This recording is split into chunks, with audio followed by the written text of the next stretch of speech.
I'm not going to go over all the details of every instrument because I did a lot of this in the Home to Me walkthrough last year and talked about all the individual instruments and all the very specific things. There's actually a little bit less processing on these. Home to Me was the first thing that I had done, and I sort of had worked out a template a little bit and had some things keyed in the way I like them. So there was less to do for this one, but I'm pretty sure some of these channels have things like this. I already did a little work on the oboe.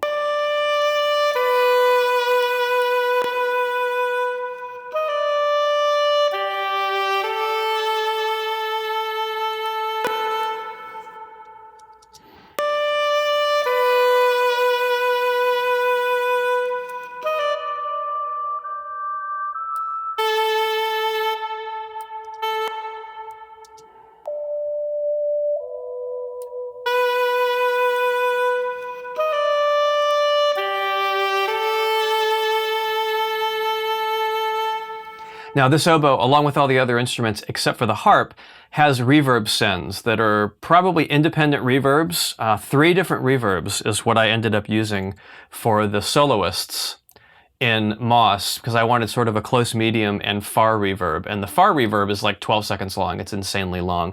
But again, I went over all of these reverbs and how I set them up and how I use sends and everything in the Home to Me soloists video last year, so you can totally go back and check that out. I don't want to retread old ground. This is a particular favorite cymbal that I really like. It's called the Crash of Doom. And it's all hammered and wacky and looks kind of crazy. All the edges are bent, but it's got this wonderful...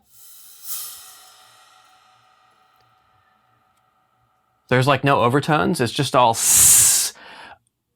It doesn't have a lot of that top end that most cymbals have, and it speaks really well. See, I've got the bottom end rolled off a lot. If we take this off,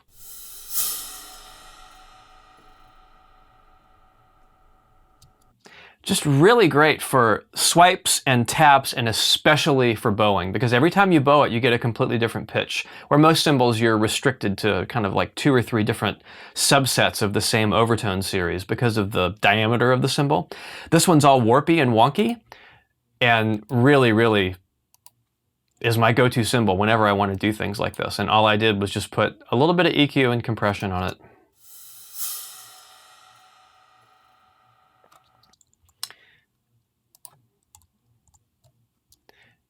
Then later on, it does more of a pattern.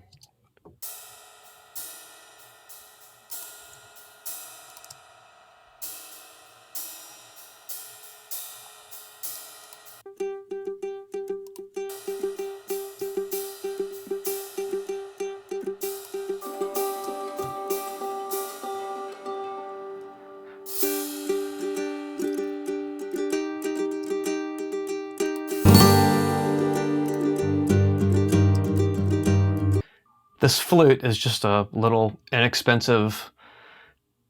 I don't believe this is one of my Native American flutes. I think this is like a Peruvian flute, which sort of looks like a recorder, but it's dead easy to play.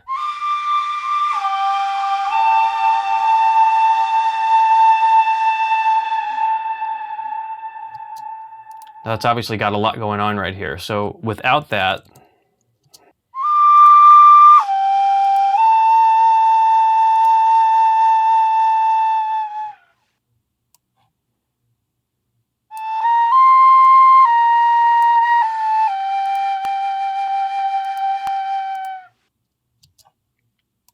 so this is how I love to treat, especially flutes like this, effecty sort of flutes, but anything that's sort of,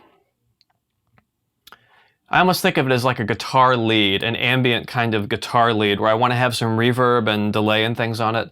So first the gate, which is just, I mean, it's just going to gate out.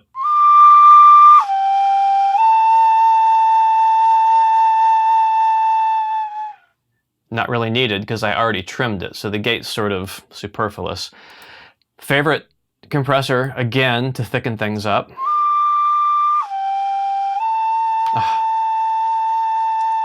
There's without it. So listen to the top end.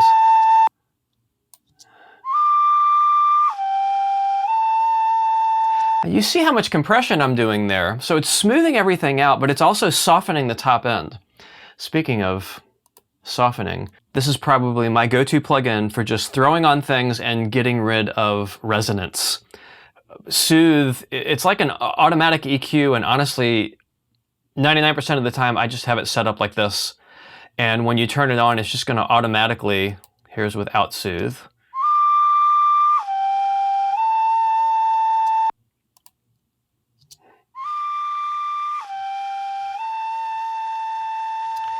Now, if you're anything like me, you just listened to the first version without Soothe and thought, that sounds fine, why would you want to put Soothe on it? Which is normally what I end up doing for things like this. I think, well, that sounds great. I don't think it really needs Soothe. But then I'll pop it on there and I hear those kind of fundamental resonant frequencies being pulled out so incredibly naturally. It doesn't even sound like it's got an EQ on it. It just sounds more natural, and there's less of that kind of resonance sound. I'm going to do that one more time because I think this is an amazing plugin that everyone should own.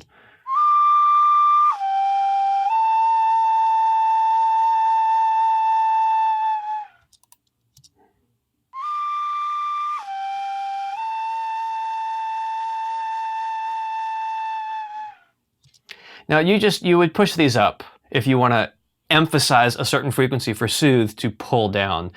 I hardly ever do it. Echo Boy, just a standard 1/8 delay.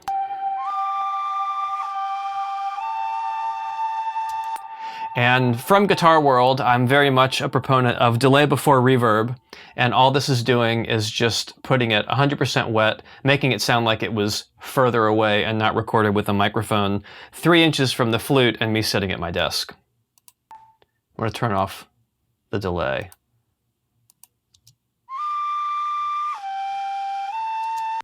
Here's with the verb.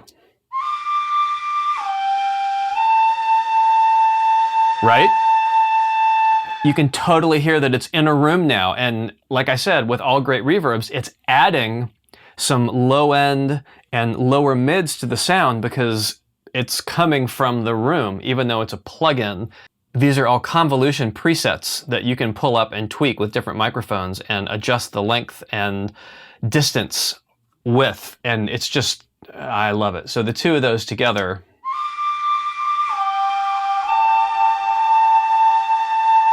that's so much better than, yeah. And then the last one, honestly, I just added the Clariphonic. I have the hardware version of this. It's always nice to have software because you can have multiple instances and they're recallable. The hardware is really strapped to my master 2-track. So I just wanted the flute to come out a little more, and adding the Clariphonic just brought out a little more of the top end and it let it sit in the mix a little bit better.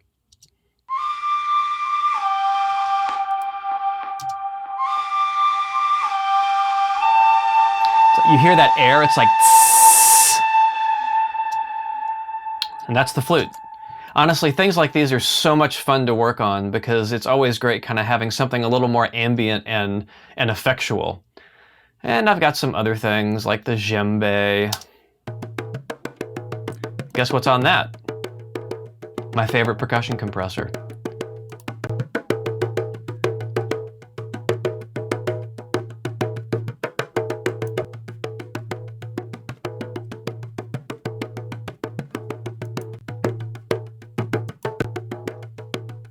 So in this case, it's actually bringing the overall volume down a little bit because I have the output gain set to 0. But that's totally fine. That's just the level I needed it to be in the track itself. The important thing is the compression is pulling the accents down and leveling everything out between the accents and the non-accents. So instead of just hearing dup, dup, dup, dup in the track, you actually hear a dup, dup, dup, dup, dup, dup. You hear those quieter notes as well. This is when it goes to G minor. So let's just listen to the band here. One bar before.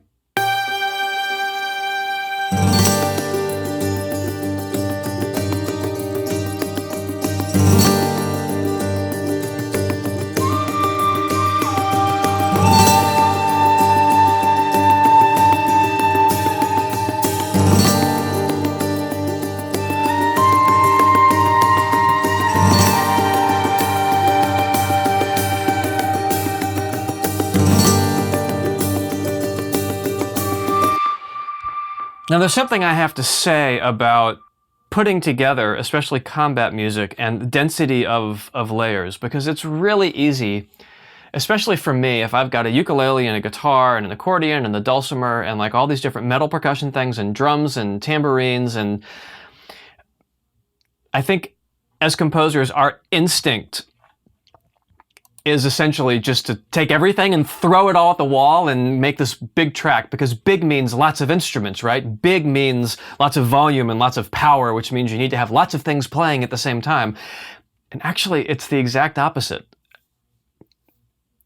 Big, it means power, and maybe big means volume a little bit, but it does not mean lots of tracks. Actually, the less tracks, the less parts, the less things that are going on, and the more things that are playing at the same time, that's how you get big and powerful sounding kinds of tracks. So what I just played for you, I think, was maybe 2/3 of the total instruments I had in the beginning. I think I started probably more like here with all this busy stuff and had 2 or 3 tracks playing as well back here at the very beginning. I know that I wanted to have the acoustic just hitting every other bar. That was how I started this section, just strumming that G minor and letting it kind of emphasize. And I knew I wanted that sense of space. So you have this kind of, and I believe I'm hitting that with the drums as well.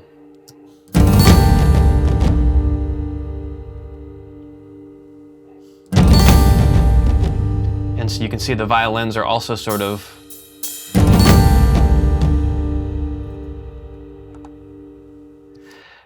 it's very open. Now there's some other things keeping time, but they're keeping time in a very light sort of way. So I'm going to play this again, just the live instruments.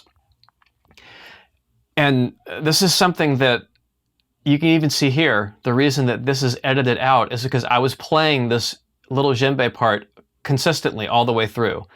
And I took out some spots to let it breathe a little bit. I think there were 2 other percussion parts that I just altogether deleted because it was too much. You just don't need all that stuff going on, especially if you want to do something that's going to build. You're giving yourself nowhere to go. So I've got 16 bars here, and I did let it build. Even the strumming, the cymbal gets a little faster here. The djembe gets a little busier. But the triangle and the guitar pretty much stay the same the whole time. That's another thing. I know it's silly, but man, I love live triangle. And it looks like there was also a tambourine part, probably panned hard left and right.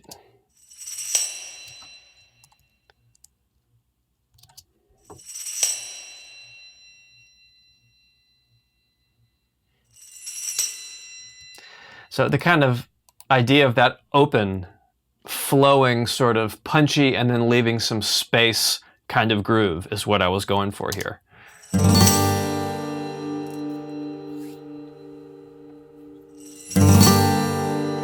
Especially having the tambourine and triangle on there, it really gives it a lift. And like a little tiny fill there, then a little busier.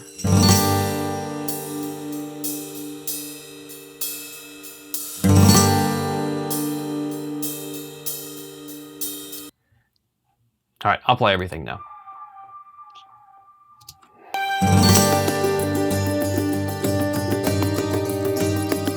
See, the djembe's got some resting.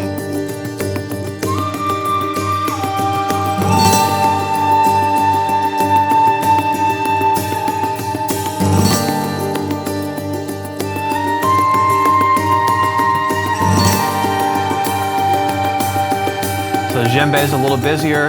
The cymbal pulse adds so much to it.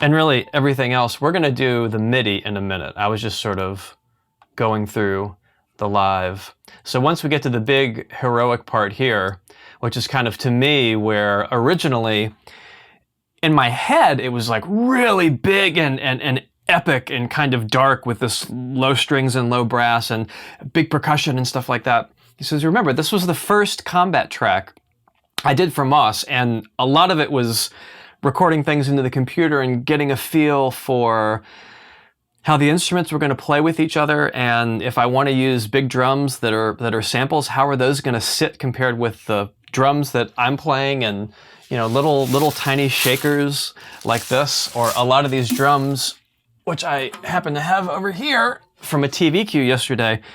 They're very small, and they've got like, it's in the same key. They've got a great sound, but they're not very big. And that djembe is right, no, it's in the hallway. I couldn't leave it on the floor because the bunnies started chewing on it. They actually snapped a string. But it's small hand percussion. The idea with Moss was all these little tiny things. Anything that was live was as small as possible. That's why the harp worked great. It's a little tiny harp.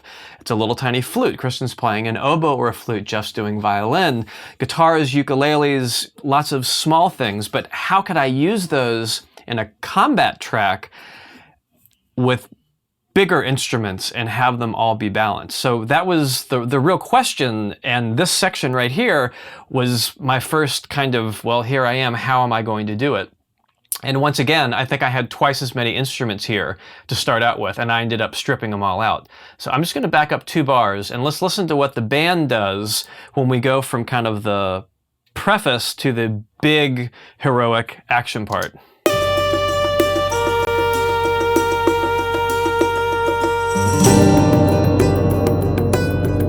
I mean,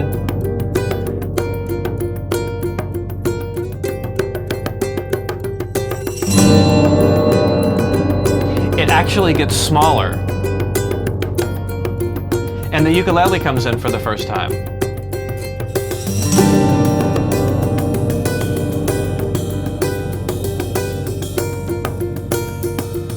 So like I said, I'm a big fan of live triangle. I'm also a fan of live gong.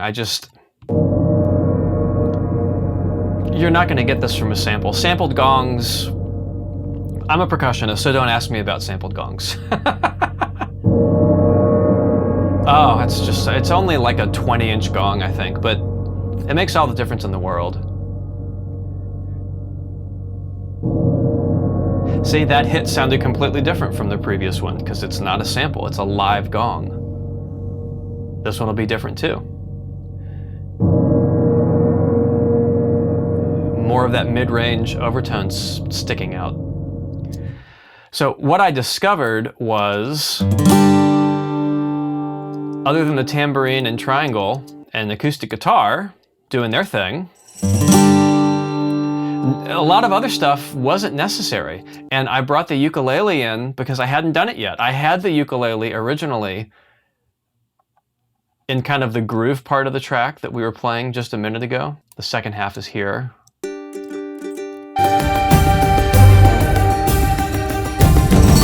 So it's playing, but then I had it sit out, and for the preceding part that we skipped over, see, it's got the major third in it, and it pokes out in a really, really, really good way. So what was originally done with all these super thick tracks, and then these tracks kept playing going into this section, it didn't sound like we went anywhere. It sounded like the music was just sort of stagnant and not moving. So I put this breakdown section in here, which just goes to very kind of quiet groove. And I quote the theme a little bit between Jeff and Kristin.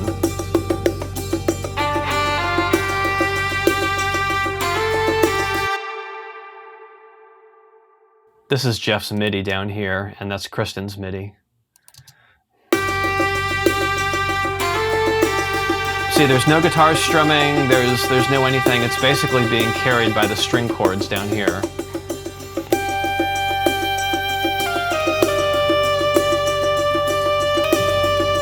And we change keys too. And then we come back and it goes to major.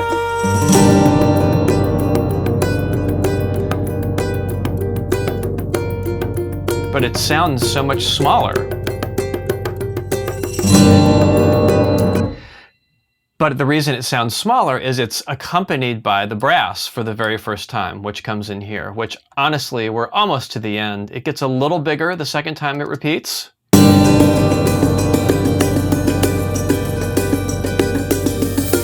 So we bring the strum back and the triangle and the tambourine. The dulcimer gets busier, metal taps playing and bongos. Oh, bongos. I wonder if, is that the first time the bongos have come in? No, they were back there too.